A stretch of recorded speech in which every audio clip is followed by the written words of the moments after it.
திருச்சி பறவைகள் பூங்காவை துணை முதலமைச்சர் உதயநிதி ஸ்டாலின் திறந்து வைத்திருக்கிறார். கூடுதல் விவரங்களை வழங்க செய்தியாளர் லெனின் இணைந்திருக்கிறார். லெனின், திருச்சியில் பறவைகள் பூங்கா திறந்து வைக்கப்பட்டிருக்கிறது. திட்டம் குறித்த கூடுதல் விவரங்கள் என்ன? திருச்சி மலைக்கோட்டைக்கு அருகாமையில் இருக்கக்கூடிய காவிரி ஆற்றங்கரை, திருச்சி கரூர் தேசிய நெடுஞ்சாலை, அதுக்கு பக்கத்தில் இருக்கக்கூடிய ஐயாளம்மன் படித்துறை, அதற்கு அருகாமையில தான் இந்த பறவைகள் பூங்கா என்பது அமைக்கப்பட்டிருக்கு. தமிழ்நாடு அரசுடைய ஊரக வளர்ச்சி மற்றும் ஊராட்சித்துறை சார்பில் நமக்கு நாமை திட்டத்தின் கீழ் 18.63 கோடி ரூபாய் மதிப்பீட்டில் அமைக்கப்பட்டுள்ள இந்த திருச்சி பறவைகள் பூங்காவினை தமிழ்நாட்டினுடைய துணை முதலமைச்சர் உதயநிதி ஸ்டாலின் தற்போது திறந்து வைத்திருக்கிறார்.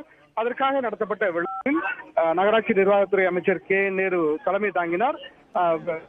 பள்ளிக்கல்வித்துறையினுடைய அமைச்சர் அன்பில் மகேஷ் பொய்யாமொழி முன்னிலையில தான் இந்த விழா என்பது நடைபெற்றது. அது மட்டும் இல்லாமல் அமைச்சர்கள் ரகுபதி, அமைச்சர் மெய்யநாதன் உள்ளிட்டோரும் பங்கேற்றார்கள். அதே போல சட்டமன்ற உறுப்பினர்கள் ஸ்டாலின் குமார், பழனியாண்டி, காடுவெட்டி தியாகராஜன் உள்ளிட்டோரும் பங்கேற்றார்கள்.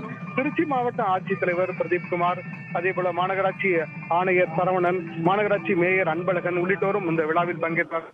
துணை முதலமைச்சர் இந்த விழாவில் பங்கேற்பதற்காக இங்க வருவது அறிந்து திமுக தொண்டர்கள் 2000க்கும் மேற்பட்டோர் இந்த திருச்சி கரூர் தேசிய நெடுஞ்சாலையின் சாலையின் இருபுறமும் நின்று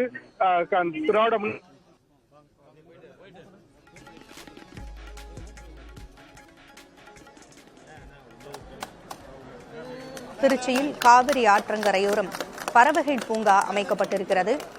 18,64,00,000 ரூபாய் செலவில் அமைக்கப்பட்டிருக்கிறது இந்த பறவைகள் பூங்கா. இந்த பறவைகள் பூங்காவை துணை முதலமைச்சர் உதயநிதி ஸ்டாலின் திறந்து வைத்திருக்கிறார்.